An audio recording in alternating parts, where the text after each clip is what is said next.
Now let's consider this system, multi-degree freedom system, forced. We have an external force F of t here, and we need to find the forced response of this system to some arbitrary force F of t. First, we need to derive the equations of motion of the system, and that can be done easily either by Newtonian approach or the energy approach. This is a simple system, a linear motion, so using Newtonian approach, we've done this before. The equations of motion can be represented in a matrix form as m1, 0, 0, 0, 0, m2, 0, 0, m3 for the inertial matrix, and the generalized coordinates x1 double dot, x2 double dot, and x3 double dot. And for the stiffness matrix, I will have k1 plus k2, negative k2, 0, negative k2, k2 plus k3, negative k3, and 0, and a negative k3, and k3 here. And the generalized coordinates x1, x2, and x3 equals, now here we will have a force vector as opposed to the natural response or unforced systems. The force vector on this side was zeros. In this case, we will have a 0, and a force F of t, which will appear in the third equation. So now this system is basically m q double dot plus k. Q equals the force vector F, where Q is the vector of generalized coordinates x1, x2, and x3. Now, we need to find the forced response. Let's do this as a numerical example. Let's assume that m1 is 0.5 kilograms, m2 2 kilograms, and m3 1 kilogram, and let K1 be 10 newtons per meter, K2 15 newtons per meter, and K3 20 newtons per meter.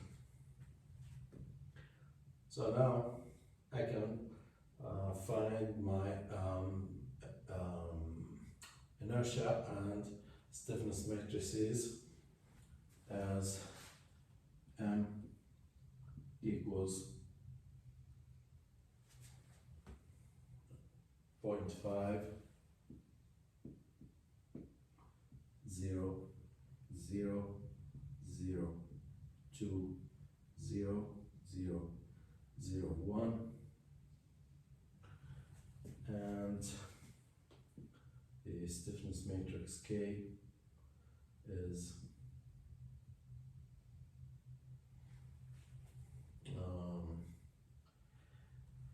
K1 plus K2 is 25, negative 15, and 0, negative 15, and K2 and K3 is 35, negative K3 is negative 20, and then 0, a negative 20, and 20 over here. Now, part one, I need to decouple the system. As you can see here, the equations of motion are coupled, and the x terms here we have in the first equation k1 plus k2 times x1 minus k2 times x2. So we have two variables in the same equation. In the second equation we have k2 x1, k2 plus k3 x2, k3 x3. So we have the three variables in the equation. So I need to decouple the system to proceed with the solution. Now, to decouple the system, I need the matrix of eigenvectors. And now we can find the eigenvalues and eigenvectors. So using the eigenvalue problem, k minus lambda m times x equals 0, or using any software to find the lambdas and the eigenvectors, please. I will use MATLAB here and find the corresponding eigenvalues and eigenvectors. So the eigenvalues are lambda 1, 1.825, lambda 2 is 29.00, lambda 3 is 56.67, and these are the squares of the frequencies. So this is omega 1 squared, omega 2 squared, and omega 3 squared. And the associated eigenvectors are P1, P2, and P3. Now, the decoupled system is, after decoupling, m tilde eta double dot plus k tilde eta equals f tilde, and we know that m tilde is p transpose m p, and f tilde is p transpose f.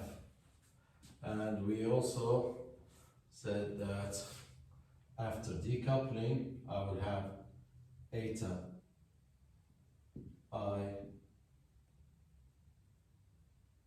double dot plus the omega squared, or in this case lambda I eta I equals 1 over m I times f I tilde. I already have the eigenvalues and I have the eigenvectors, so I can find the matrix of eigenvectors, and I need to perform these two matrix multiplications to get the m tilde and the f tilde, and I will end up with a set of three decoupled differential equations. So the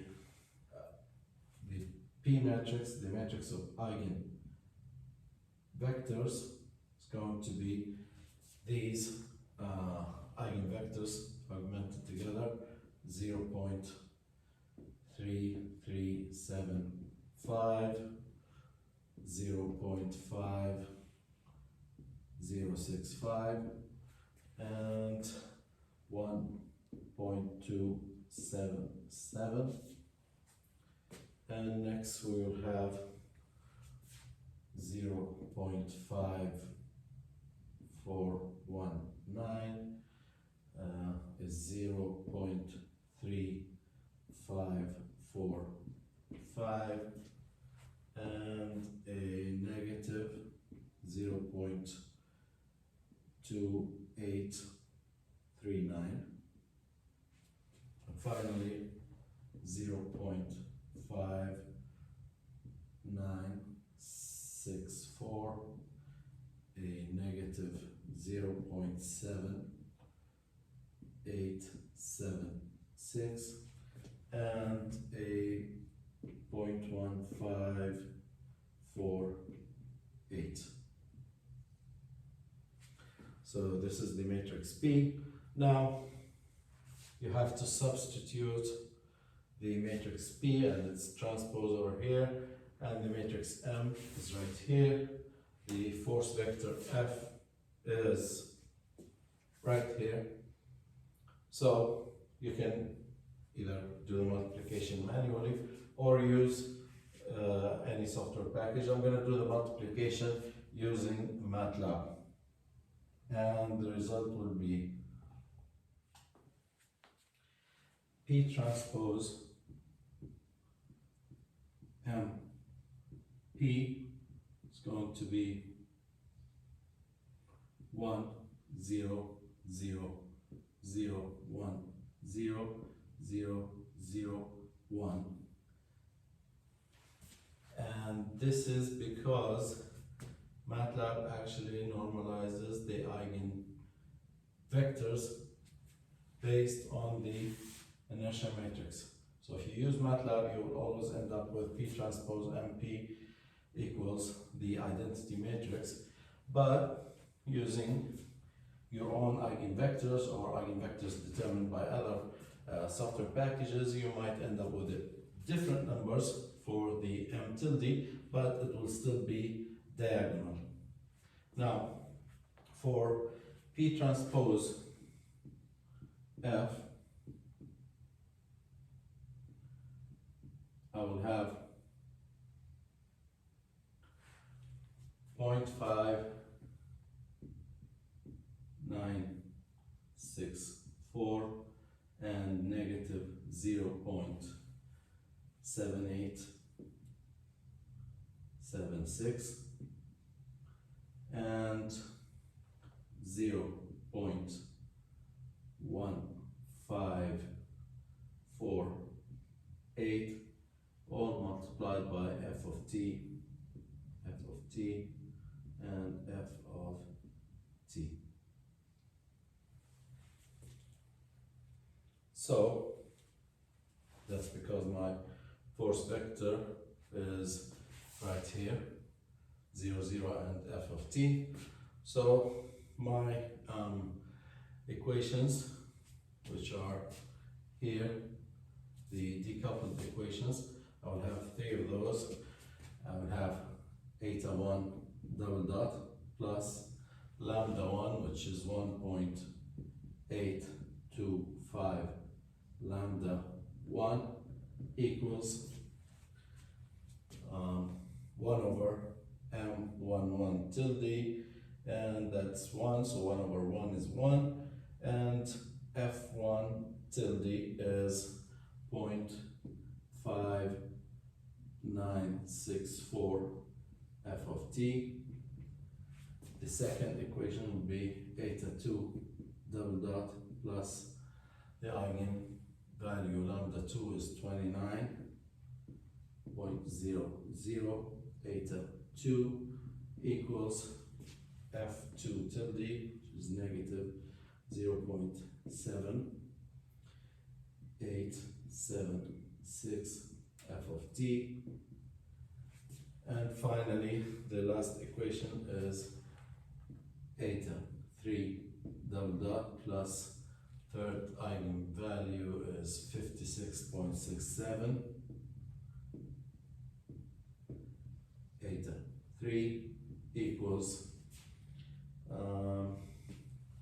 f tilde 3 is 0.1548 f of t. So here now I have 3 single degree freedom systems, 3 forced problems, forced response, and I can solve these 3 problems separately according to the forcing term, the input force. If we have a harmonic input f of t, then we can go back to the harmonic response equations, Or if we have arbitrary f of t, I can use the transfer function approach and then plug the transfer functions into Simulink and determine the response eta 1, eta 2, and eta 3. And then from the etas, I know that I started by this most important transformation, Q equals P times eta. So once I solve for etas, plug the etas over here, and I can determine the Q's, which are basically x1, x2, and x3.